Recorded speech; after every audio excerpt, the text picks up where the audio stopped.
जय students, subscribe our channel. English grammar में हमने टेंस किया। अब हमारे पास इंग्लिश लैंग्वेज के अंदर तीन एरिया और होती हैं जिनमें टेंस का प्रयोग किया जाता है। तो सबसे पहला है in time class, in time class, और दूसरा है हमारे पास इन हाइपोथेटिकल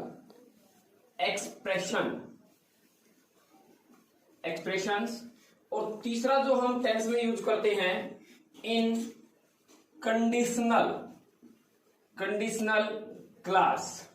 ये तीन एरिया और हैं जो टेंस में यूज किए जाते हैं। सबसे पहले हम लेंगे इन टाइम क्लास को। सबसे पहले हम लेते हैं इन टाइम क्लास।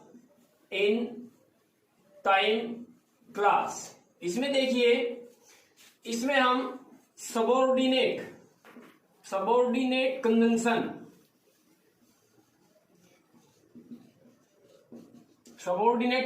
जो होते हैं, जिसमें इस कंजंक्शन में जो वर्ड यूज किए जाते हैं before, when, as soon as हो गया है, टिल नाउ या टिल, अनटिल। ये कुछ वर्ड हैं जो इसके अंदर यूज किए जाते हैं। तो सबसे पहले मैं आपको एक एग्जाम्पल लेता हूं। यहाँ पे एग्जाम्पल से पहले एक बात बता देता हूं कि जो टाइम क्लास होता है उसके अंदर फ्यूचर टेंस का प्रयोग नहीं होता।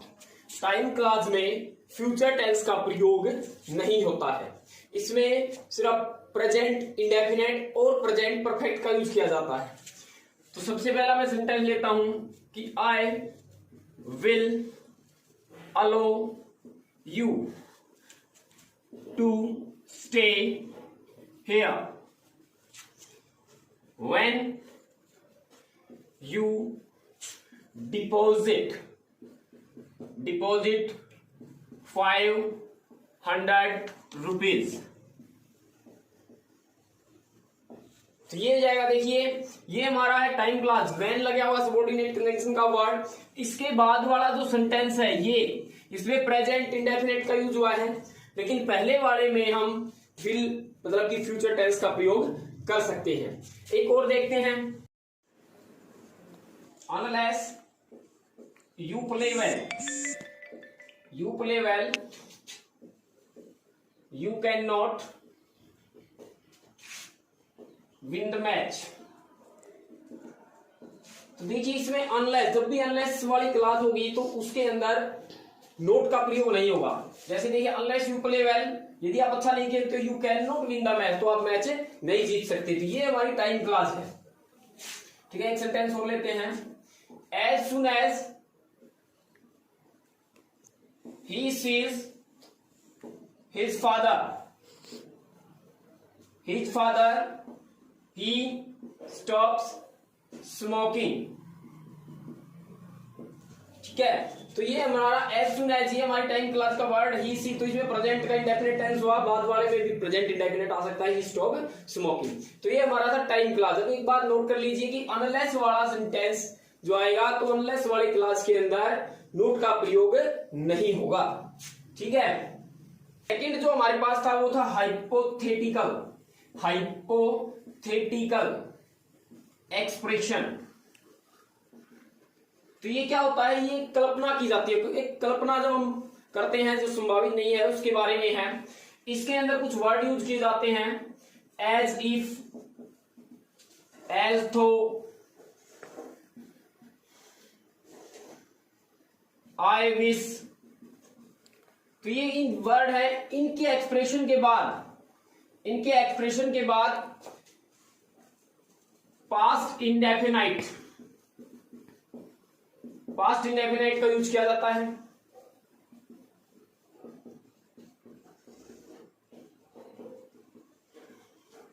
ठीक है, ये ध्यान देखिए एक बार। हाइपोथेटिकल एक्सप्रेशन में एज इफ, एज थो, आई विश, जब ये एक्सप्रेशन होता है तो उसके बाद पास्ट इंडेफिनेट का यूज किया जाता है। एग्जांपल के तौर पे देखिएगा, आई विश आई न्यू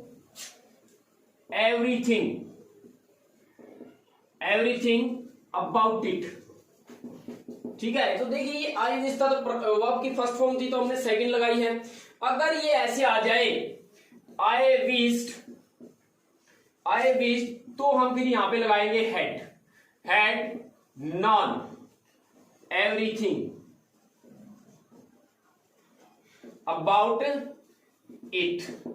ठीक है, में कि जब भी आई विश वाली एक्सप्रेशन आती है तो हम लगाते हैं वर्ब की सेकंड, और अगर आई विश आ जाता है पास्ट का टेंस यहाँ पे पहले आ जाता है इंडेफिनिट का, तो बाद में हम हेड प्लस थर्ड लगाएंगे। अब 2-3 एग्जांपल और देखिए।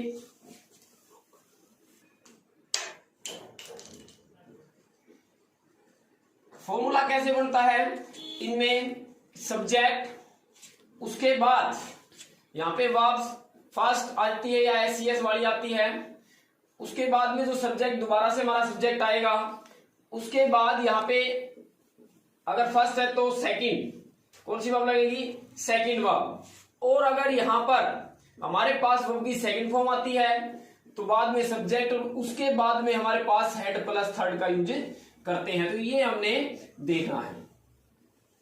ठीक है, यहां पे देखना है। अब देखिए, अब हम कुछ 1-2 सेंटेंस और लेते हैं। जैसे हमने लगाया एज इफ वाला सेंटेंस लेते हैं, ये फार्मूला तो हमने पीछे एज इफ वाला किया, उसके अंदर यूज कर लेंगे। अब हमारे पास एज इफ, जब हाइपोथेटिकल एक्सप्रेशन में बी की फॉर्म आती है, जैसे हाइपोथेटिकल एक्सप्रेशन की बात करें तो ही बिहेव्स, जैसे ये सेंटेंस लिया एज इफ, तो यहां पे वर्ब की फर्स्ट फॉर्म है, बाद में मान लिया वर्ब की बी फॉर्म दी हुई है, यहां पे ही बिहेव जो है व्यवहार करता है एज, मानो ही ब्लैंक बी माई बॉस, तो इसमें हम क्या लगाएंगे, बी की वर्ब आ जाएगी वर्ब। उसी प्रकार अगर ये यहां ऐसे आ जाए, यहां पे सेकंड फॉर्म आ जाए ही बिहेव एज इफ ही, तो फिर यहां पे हैड बीन आएगा। बी की फॉर्म कौन सी आएगी, हैड बीन माय बॉस। एक सेंटेंस और विश वाला लेते हैं, I wish I blank be the PM of India, तो इसमें भी देखिए यहाँ पे बी की फॉर्म आई हुई है अंदर, तो यहाँ पे भी आ जाएगी वर्ब। क्या आ जाएगी, वर्ब। तो ध्यान से देखना, जब यहाँ पे वर्ब की फर्स्ट फॉर्म आती है तो हमारे पास इधर वाले के अंदर क्या लगाते हैं, वर्ब की सेकंड फॉर्म, और यहाँ पे अगर सेकंड आती है इधर तो हम यहाँ पे लगाते हैं हेड बी। ठीक है, ये था हमारा हाइपोथेटिकल। थर्ड हमारे पास है इनकंडीशनल क्लास। ये 3 टाइप का होता है, 3 टाइप का होता है ये।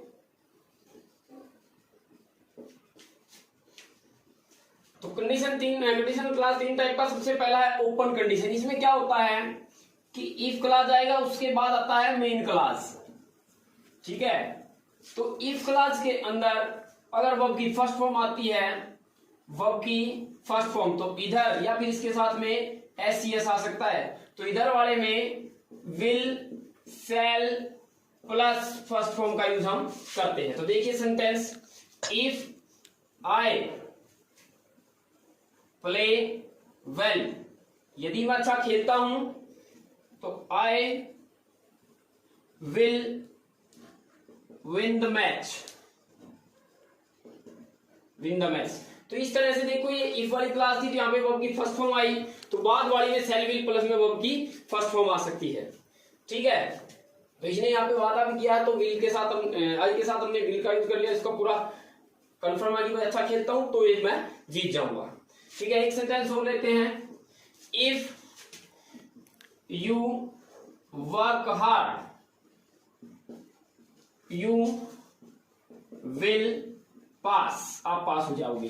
ठीक है, कंडीशन क्लास का सेकंड हमारे पास है इमेजिनरी कंडीशन। इसी को थियोरेटिकल भी कह सकते हैं, हाइपोथेटिकल भी कह सकते हैं, और रिमोट पॉसिबिलिटी, मतलब कि इसमें भी एक कल्पना करनी है। तो उसी प्रकार इफ क्लास आएगा और एक होगी मेन क्लास। ठीक है, तो इफ क्लास में अगर आती है वर्ब की सेकंड फॉर्म तो इधर आएगा वुड प्लस वर्ब की फर्स्ट फॉर्म। तो देखिए इफ आई या फिर इफ यू वर्क हार्ड, यदि आप मेहनत करते हो तो you would pass in the exam.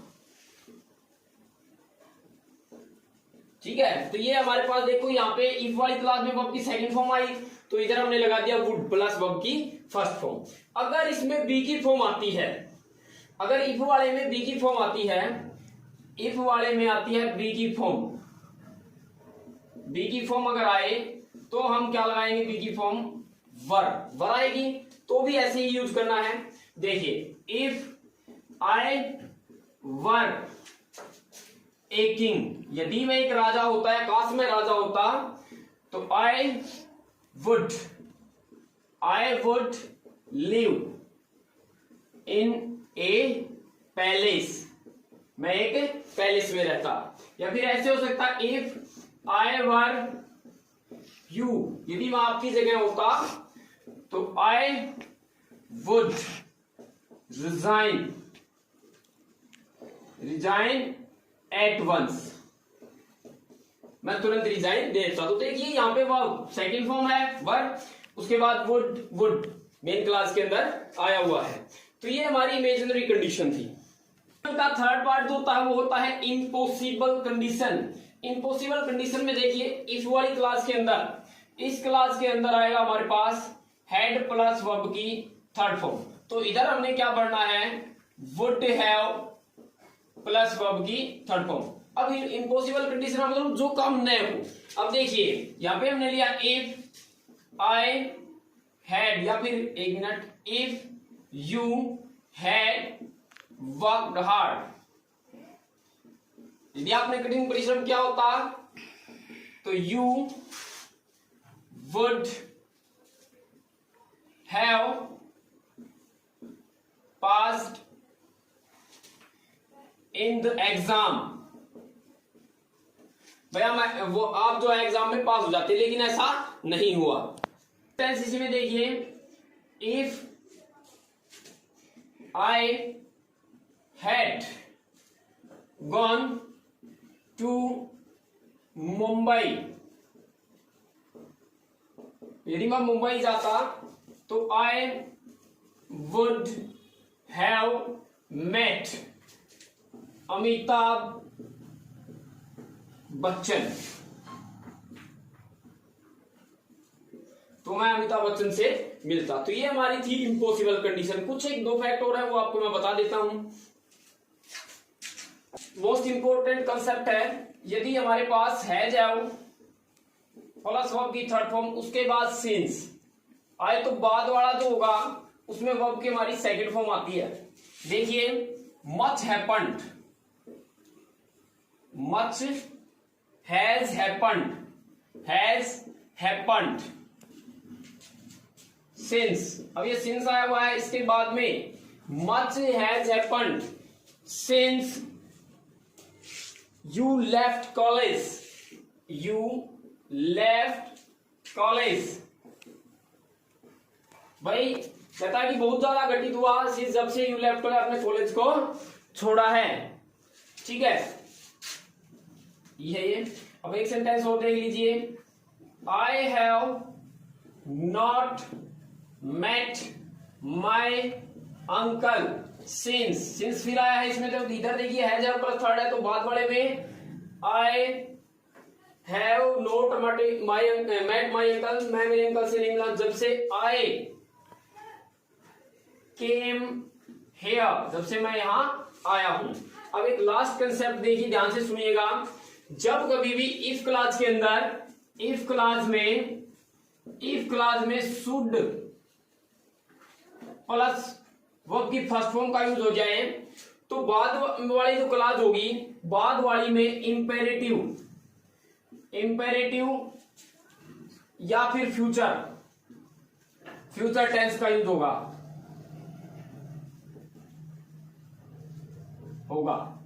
ठीक है, तो देखिए sentence, work hard work hard, मेहनत कीजिए। If you should get good marks, ठीक है, यदि आपको अच्छे मार्क्स चाहिए तो आपको मेहनत कीजिए। तो ये हमारा हुआ इंपेरेटिव सेंटेंस, और इस क्लास में हमने लगा दिया शुड और बेयर इंफिनिटिव। तो यही हमारा था 3 एरियाज थे जो टेंस में यूज किए जाते हैं।